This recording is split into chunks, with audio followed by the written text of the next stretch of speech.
Welcome back to the Level Up Podcast. Today, I have a very special guest with me, a good friend of mine, and Kanzy. How are you? All good. I'm waiting a second before I start listing down all the accolades, right?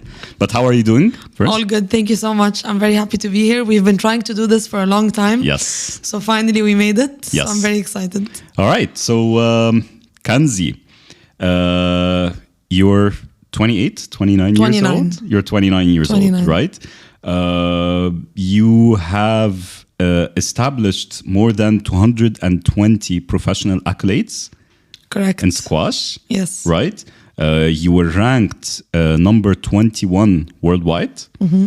Amazing. And you have started the Flying Daff a couple of years back. Mm-hmm. Correct. Mm-hmm. So if you don't mind, we want to know a bit more about your story, because you're too young for all of this, if I may say, and I want to get your story from the very beginnings. Tell me a bit more about your upbringing and how you got to start the Flying Daff. Of course. So basically, I grew up in Egypt, and Egypt is one of the most leading countries in squash. They are, we've been dominating the squash sport for the past 25 years, whether it's male or female. So a lot of kids grow up in Egypt and they really aspire to become champions. It's very popular for parents to push their kids to play squash from a young age, which my parents did. So which I did back in the day, by the way. With your kids or with you? No, myself. With you, Yeah, I used to play squash in prep school. So during those early days, if you remember Jankis Khan, he was the number one at some point, and then Barada. Yes. He won championships, and there was the tournaments in Hurghada and tournaments in by the pyramids. So exactly, this is where the time where I was interested and invested in squash. Yes. Yep. So a lot of people in Egypt aspire to become squash champions. True. Because we have so many squash champions.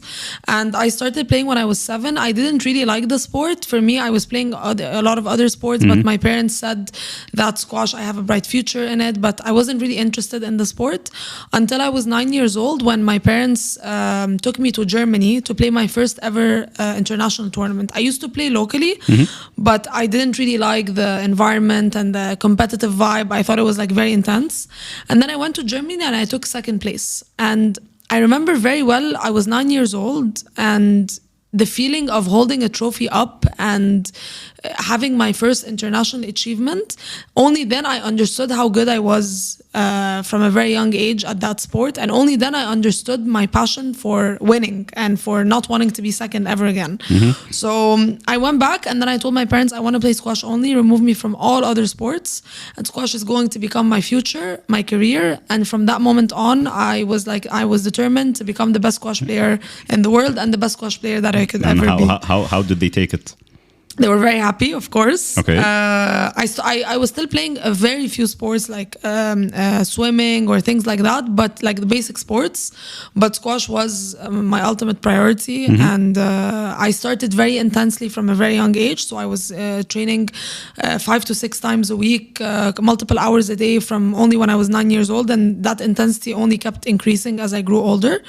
When I was 12 years old, I turned pro. And my first tournament, luckily, it was in Egypt. So there was a professional tournament held in Egypt. And I played out of this world. And I ended up beating one of the girls who was at the time number 42 in the world.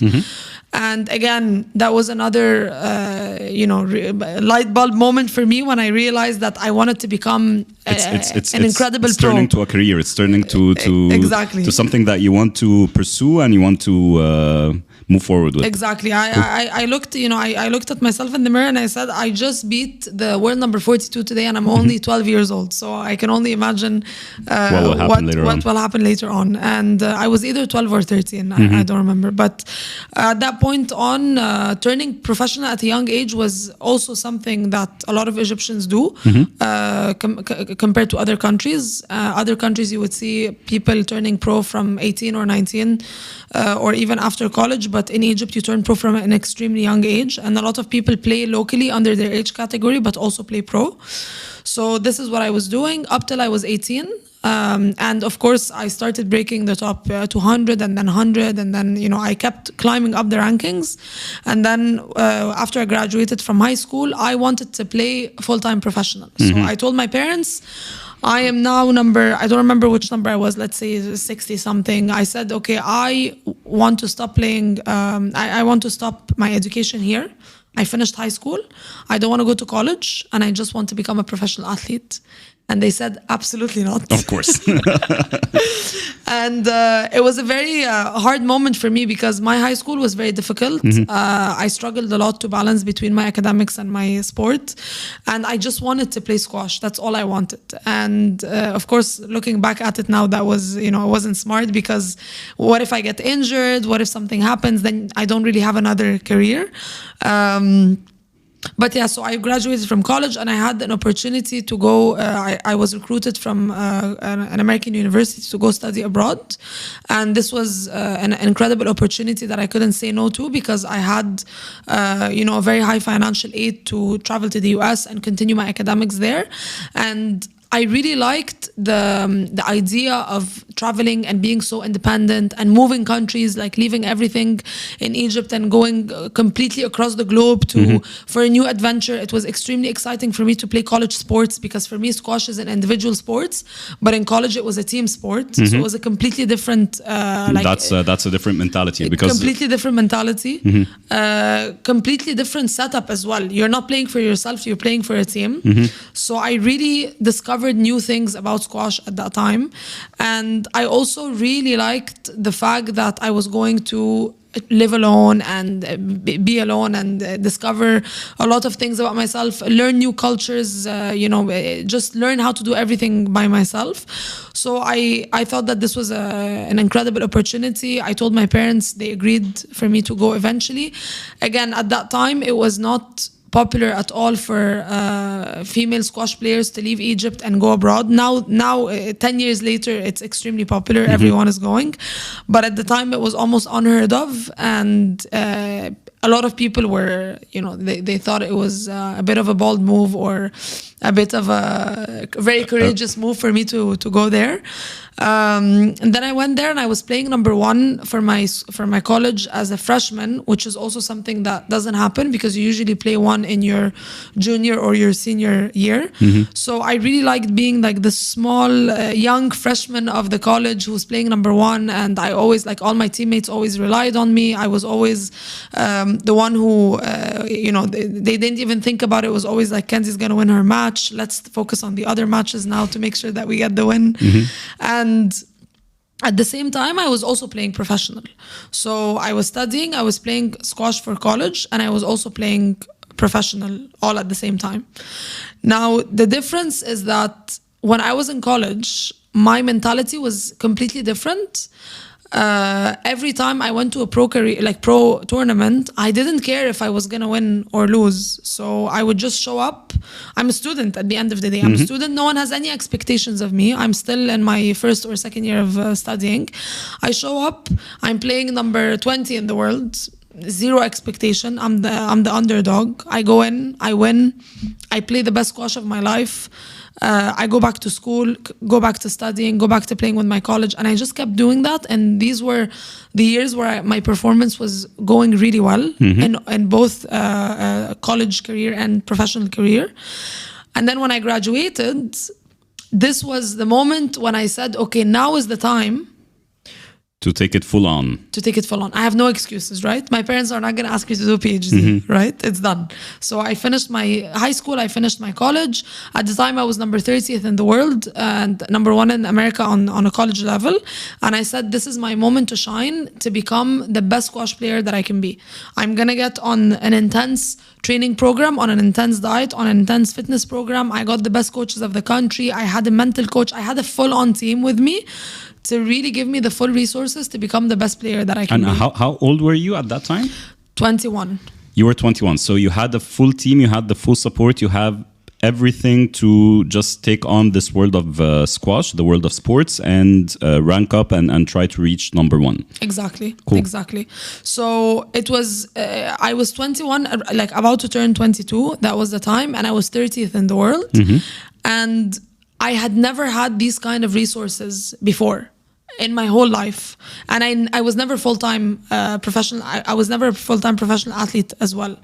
So once I went from training with my teammates in college to having this full team of professionals, which was like a very drastic move for me. But all of a sudden, the squash became such a serious thing. It became such a serious thing. It kind of became like a job where I had to win to make money so I can go to the next tournament. And my goal was to break the top 10 within 1 year. So I set that goal for myself. It's good to set goals, but I set that goal as if it's a matter of life and death. So I said, if I don't break top 10, the world is gonna end. Like, I have to break top 10. I have to break top 10 within a year. Of course, some people reach that, and it's very doable, but it's also not realistic for some people, and not realistic in my at that time for me. I needed more time to adapt, to learn how to play with the top level athletes. I needed some time to adapt to my new coaches, my new team, and 1 year is not really enough time for me to reach my solid performance. And it took after a year and a half, I moved 8 spots in the ranking. So instead of being number 30, I moved to number 22nd. And for me, this was the biggest disappointment ever. I couldn't break the top 20 rank. I couldn't break the top 20. And at the time, even though it was a great achievement for a year and a half, and I just could have kept going, my mentality and everything that was around the sport was completely different than before I went full time. So I started having so much pressure on myself. I started putting so much pressure on myself. I started acting like I absolutely have to win. Like, losing is not an option. And that just adds a lot of toll on your shoulders when you go into a match holding all of that responsibility that you really need to win, that losing is not an option. And, and I had all of these and you're going to kill yourself in the court just to make it happen. I'm going to kill myself in the court, but it wasn't really my performance, because with my performance, I was carrying all that worry and anxiety and fear, and I don't want to lose, and I don't want to be ashamed of myself, and it was a lot to carry with me. Before I was a full-time pro, I was going to these tournaments and I was still killing myself on court, but I was having fun. I was enjoying the process. I didn't care if I won or lost, and I was playing the best squash of my life. So this shift of mentality combined with a back injury unfortunately forced me to retire at a very young age, I was 25 at the time. And I never thought that I would retire at 25. Never. I thought that I would retire when I'm 50. And not only the age, it's more of the achievement itself. So retiring at my highest world ranking was 21. Retiring at with being 21st in the world for me is the biggest failure.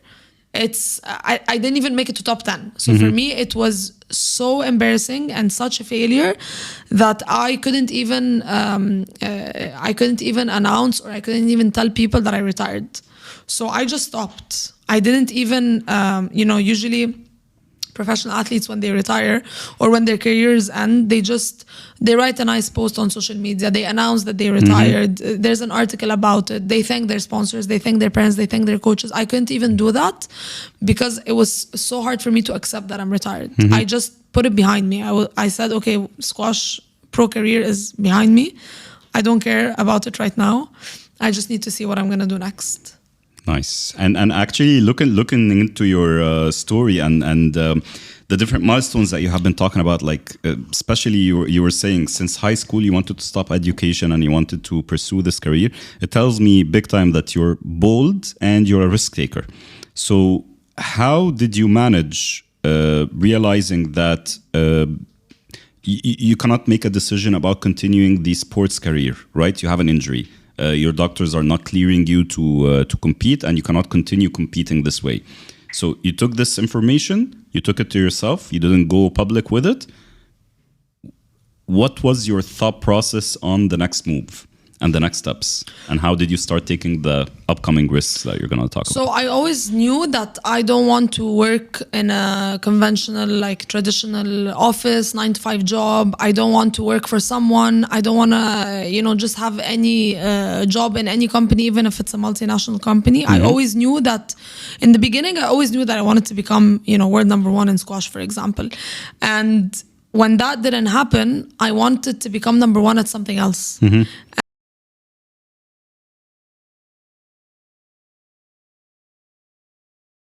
What was your university degree? I double majored in international studies and French and minored in urban studies. Okay. So has nothing Did it ever come to your thought like, okay, I'll look into what I studied, because you were doing both at the same time. Yeah, so I'll look into what I studied and try to pursue a career there. Never. So you're always like this hustler. Like I'm not someone who's gonna just try to find a job, you are going to create your own career. Exactly. Okay. So I left the US at the time. I went to Egypt. I tried to play pro there for a bit. Didn't work. And then I just decided that I needed to be I decided that I needed a new environment, a new page. I wanted to be in a country where no one knows me, where there's no squash, where no one would recognize me, and where I just can really take the time to think about who am I if I'm not a squash player, because that was the biggest problem. I completely lost myself after that. I had been playing squash for more than 20 years. It had been my whole entire life, right? No, at the time I was 25, so I had been playing for 18 years 18 maybe. years, yeah. So, but consistently, and it was my life, and it was not just my life, it was my purpose. It was something that defined me. When people ask me what do you do, or how are you, or where are you, it always came down to me being a professional athlete, and it was something that was identifying me. It was like my identity in a way. So when that was taken away from me, I was completely lost. It was like someone threw me in the sea and they were like, swim, and I don't know how to swim because I have no idea what to do or where to go. And this is why I pushed myself to, fly to Dubai and discover myself there and find a new career path. And I think I'm not the only one to just book a one-way flight to Dubai, come here with absolutely nothing. I remember so well, I had 200 dirhams coming here on the plane, one-way ticket, and that's all I had. I didn't have... So you didn't have a job offer? You didn't get any kind of tickets coming in, relocation packages, none of this? Nothing. I didn't have a job. I didn't have friends here. I didn't know anyone. I didn't have family here. I didn't have a place to stay. I didn't have a car. I didn't have a license, nothing. I just literally came on a one-way ticket, and I wanted to to be reborn again. Okay. As something as someone else that is not a professional athlete.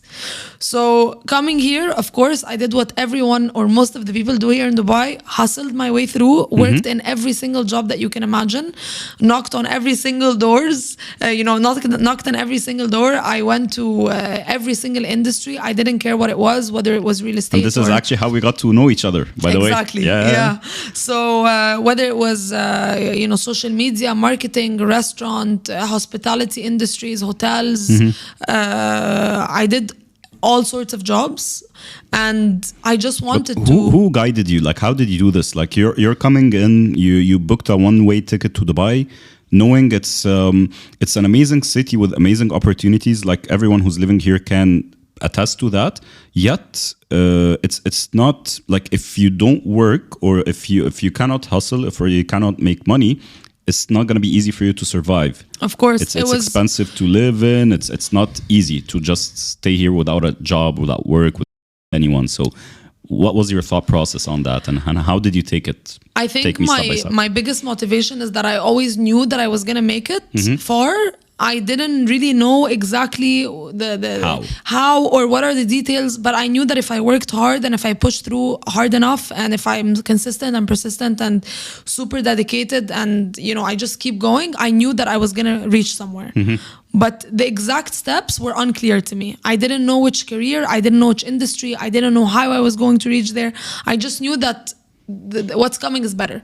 So that was always my motivation. It's like, today is bad, but tomorrow is going to be better. So, side note, like for people watching, actually the the career or the industry that we got to know each other in was preparation for a book fair. Exactly.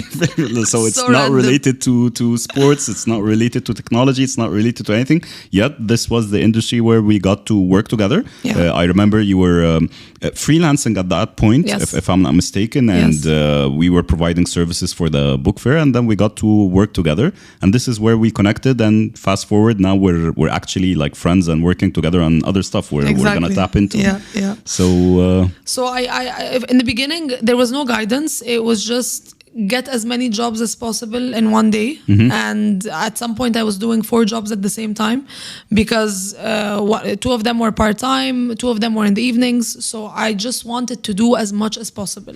I didn't really care about the money at that time. I didn't really care about the industry. I just wanted to learn, to meet people. And in between my jobs, I would go down and see who's at the coffee shops and just speak to people and network and connect with people on LinkedIn. And I just wanted to do more and to meet more people and to understand the ins and outs of Dubai and how it works. And I didn't know anything about Dubai. So I came here and I wanted to learn everything about it, how it works, And where did you get this mentality from? Like the ideas, especially like I'm Egyptian as well, right? So we know how we are brought up in Egypt, and the idea of like, okay, going somewhere, you don't know anyone there, and then meeting people and networking. It's not like, I wouldn't say normal, but I would say it's not how people are brought up, right? Just sitting there and talking to people and networking and trying to make connections. So how like what changed, or what's like, how did you unlock this mentality? I think being a professional athlete and growing up in a competitive environment has taught me so many values, and all of those values after I stopped playing pro, I've executed them and I've applied all of them into my day-to-day life.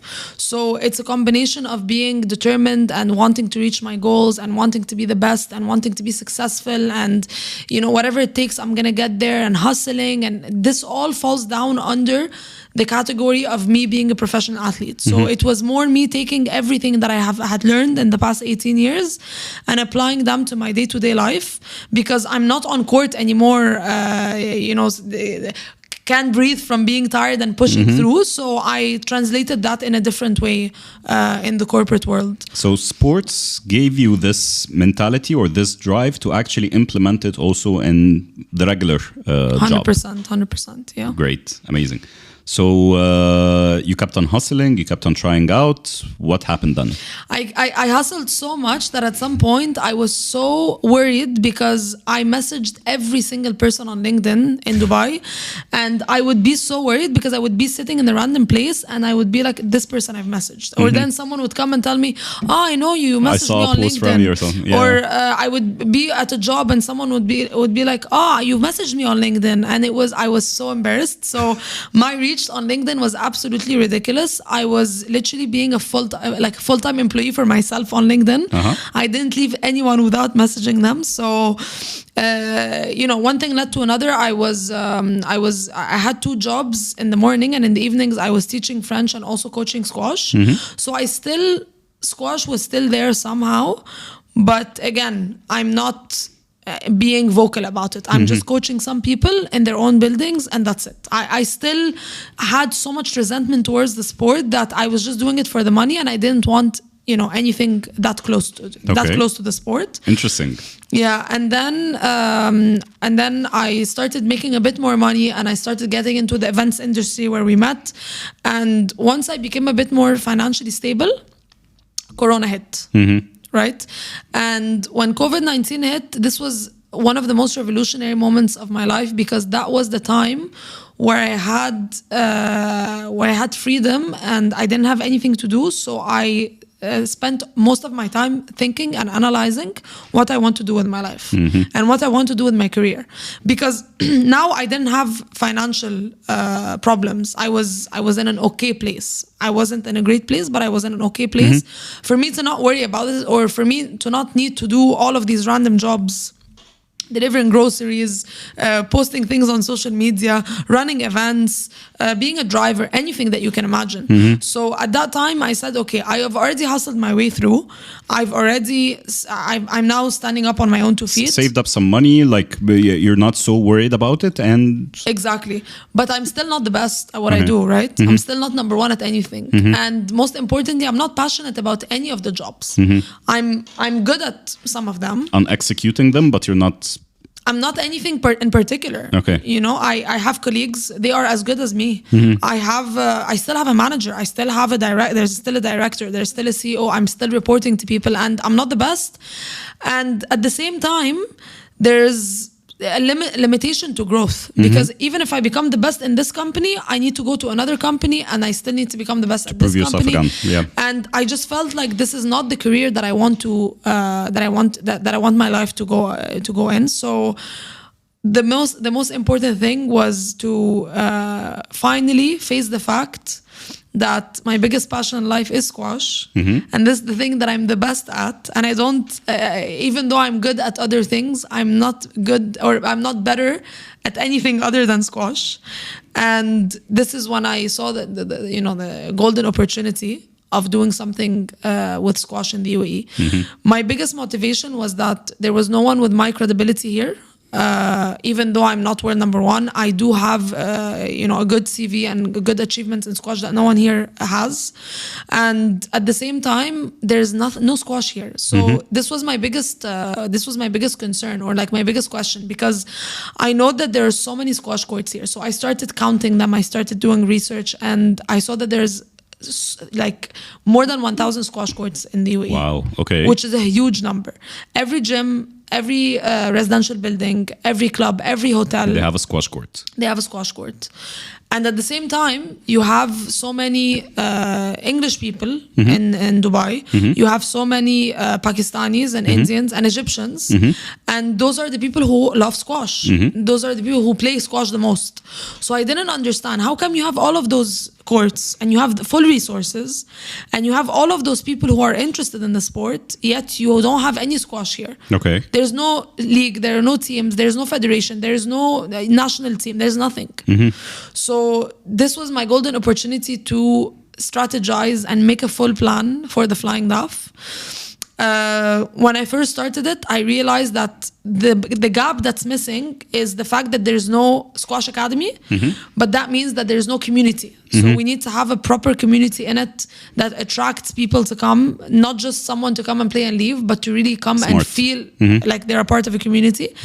And I started in one location, and then one thing led to another, and one location became 9, one coach became 14, and one client became I don't even know how many clients I have right now, but a lot. Amazing.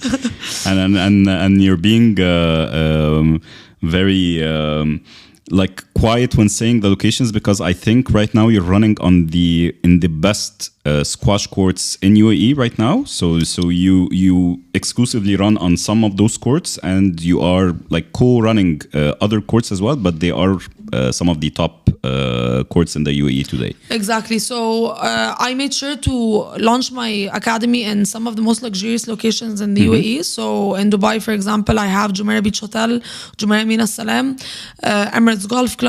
In Abu Dhabi, we're also operating in NYUAD. So the main thing is I wanted people to feel like they have that accessibility. Let's say, for example, someone has never been to Jumeirah Beach Hotel. They can actually come and play squash, and they don't need to pay extra because they're coming, they're paying for their session, and they're leaving. So we still give them like a 5-star experience.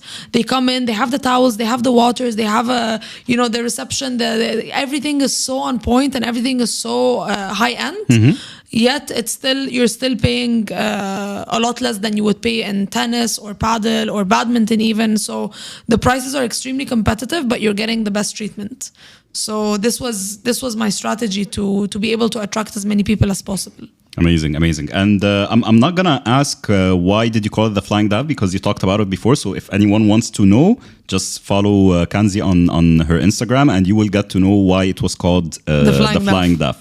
But speaking of the academy, so you started up the academy. You now run multiple courts. You didn't mention as well, you have multiple coaches Yes. working with you on the academy.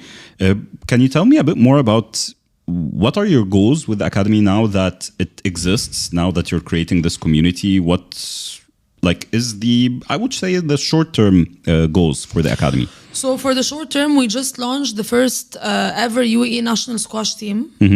So my goal is to, the registrations are open right now. So my goal is to launch that program and to have a team, squash players that play under the name of the UAE to run that, because no one has ever run that. And I think it's really cool to be connected globally with the other countries in that way. And just to take you a step back, when you started, there wasn't a federation, but now there is a federation in the UAE. Yes. But were you any part of it, in making it happen? I pushed a lot.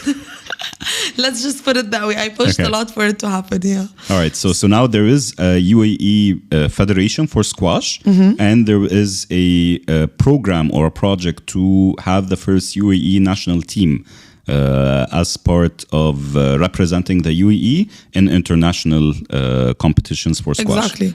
The other thing is we've been running a program for athletes of determination. So this is a free program where people can come, and we invite them to play. We welcome them to play even though they've never played before. And we've had such good progress with the athletes, like the way they're improving and the way they're just attached to the sport and attached to the coaches. So we realized that we have a really good chance of adding squash into the Special Olympics. I know that squash is not in the Olympics, but we have actually a much higher chance in the short term of adding it into the Special Olympics. Okay. And so that's something we're working on right now. Other short term, so recently we started sponsoring professional athletes to come live in Dubai and play under the name of the Flying Duff. So we have Mustafa Sirati, who's the world number 23. We have a few other players, Yassine Al-Shafi'i and Khalid Labib, they're Egyptian, also top number. Yassine is 73, I think, and Khalid is 82. So we started sponsoring those professional athletes to come live here and play under the name of the Flying Duff. And my goal is to have the Flying Duff, the ultimate squash hub, but on a global scale. So Dubai right now it's so well located. The geographical location is so good and it's so convenient. So pro athletes, because they travel every month to play a tournament, it's extremely convenient for them to live in Dubai. First of all, they have all the resources from the Flying Duff. It's a very clean country. It's very safe. They can fly everywhere. It's extremely accessible, and they have our full support. So unlike other countries, so for example, you can be in another country and squash is much better, but you don't have these resources and you don't have that focus on you because there are so many great players. But here you only have very few that I can count on one hand. So you don't have that full focus on you because there are so many great players. So in the short term, again, we are looking to recruit more of these professional athletes to be based in Dubai and to grow the professional level here in the UAE, and obviously to grow every single program that I have, whether it's my kids program, whether it's my juniors, the ladies only, the local league. So just to expand and to grow all of my programs simultaneously. And then the biggest project that I'm working on right now is to build my own squash courts and to have my own squash complex. So I'm not going to say anything more about that for now. Okay, interesting. But stay tuned for more. My team and I are looking into having the first squash complex in the UAE, which will be home to most of the top professional athletes, home to most of the amateur and local squash players, and home to the best and biggest squash professional tournaments and junior tournaments in the world as well. So big things are coming up. That's amazing. And you started from nowhere. And I started from nowhere. But again, I think life really throws a lot of rocks in your face, and you can't just when life throws these like crazy bullets in your face, you can't just fall on your face. You have to fall and stand up back again. And looking back on it now, even though when I stopped playing pro, I thought that my life was over. I literally didn't know what to do with my life, and fast forward to 4 years later, I'm the happiest I've ever been right now, because I don't have this stress anymore. I don't have this pressure anymore to win, to become, I cannot lose, I cannot do this. It's a much more relaxed lifestyle, even though of course I have the stress of the company and I have other types of stress.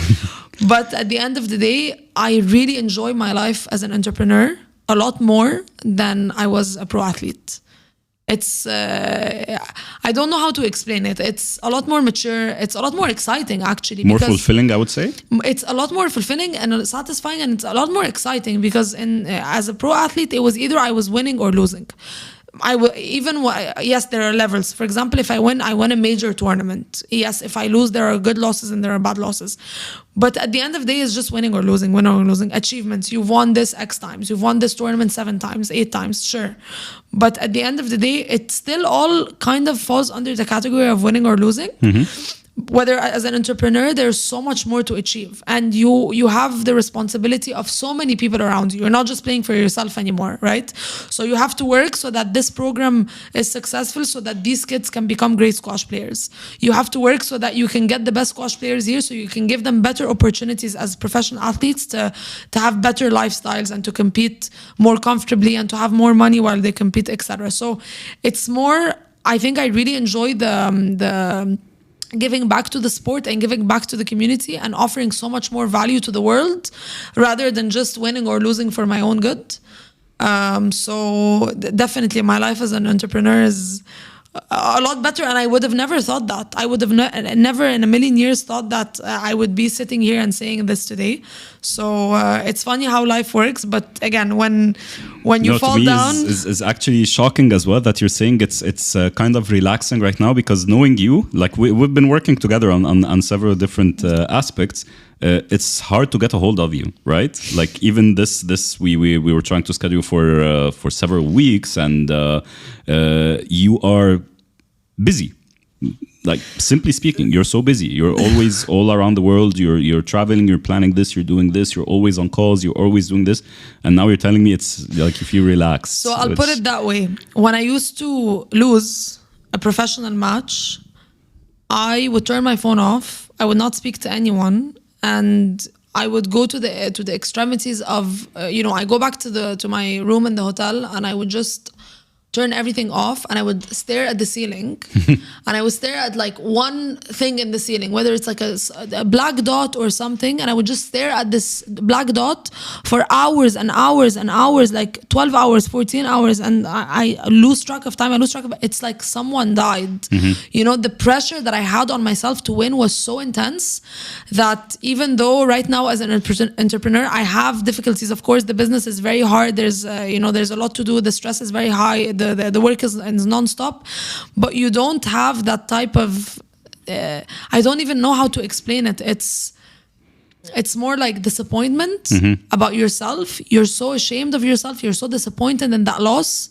You keep repeating every single point that you played. Why did you lose this one? I should have done this. I should have trained harder. I should have not gone to drink a coffee with my friend on that day. I should have not gone to this birthday party. I should have worked harder.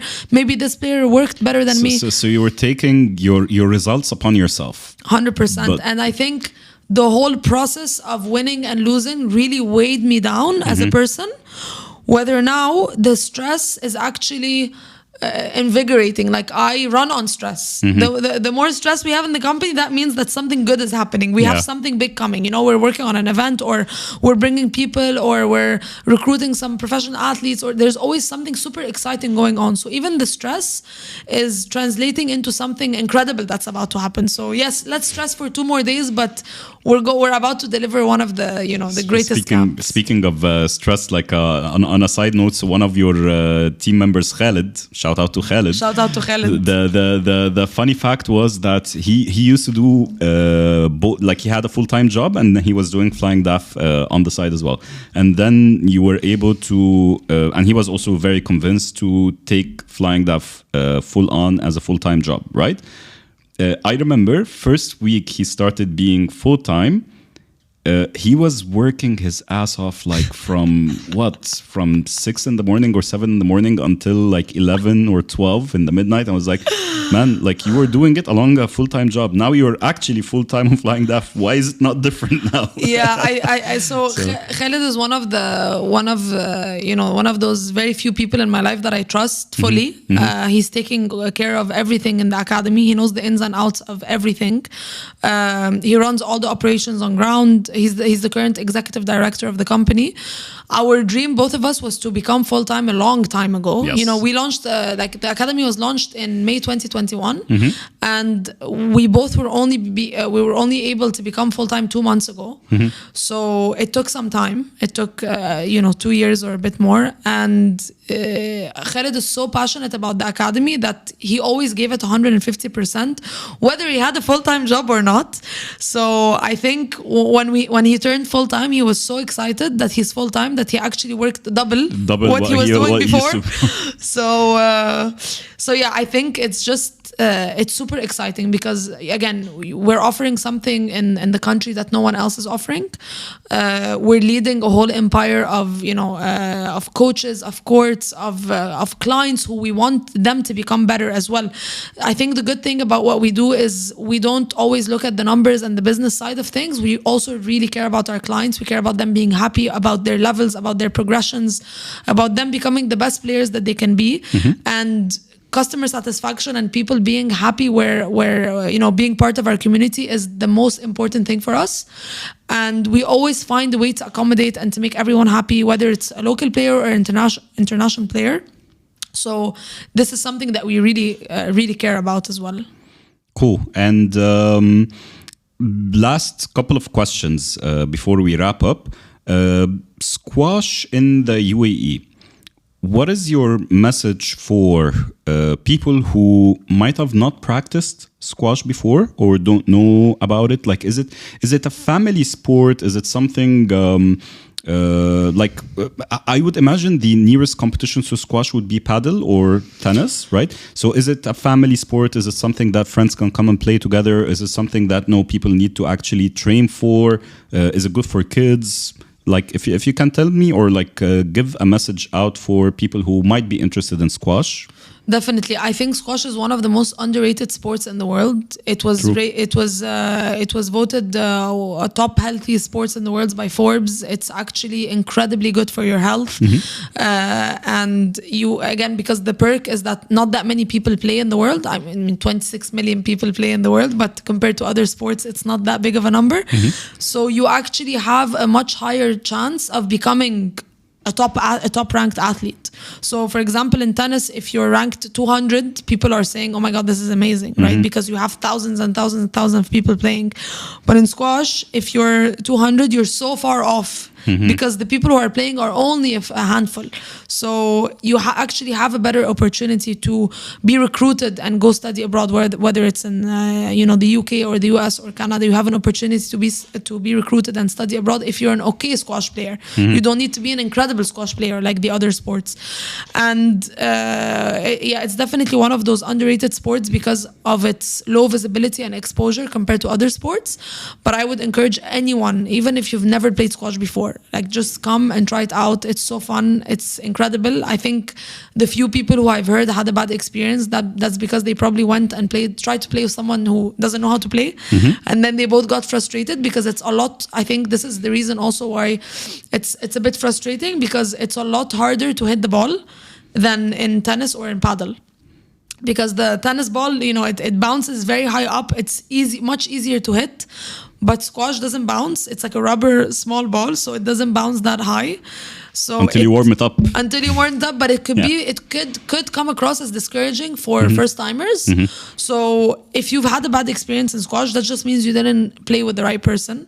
But again, it's an incredible sport. Our doors are open to people from all ages, all levels, and all backgrounds. This is our mantra. We operate and to make sure that anyone who comes will have a great time, no matter which background you come from. If you're a pro, we'll accommodate. If you're a kid, we'll accommodate you. If you're whatever your background is and whatever your goals are, we'll make sure that you reach them. Awesome. And Last question for the night. What is the legacy that you're trying to build or you want to leave?